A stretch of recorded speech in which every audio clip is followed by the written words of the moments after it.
हाँ हम ओकरा छोड़ दिली।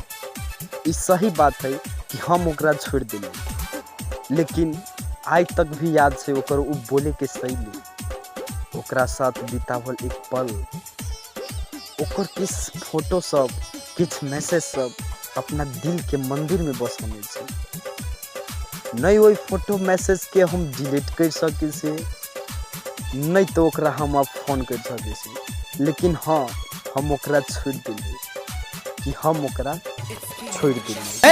सनम भुला न जइहा ससुराल में तू जाके हमरा के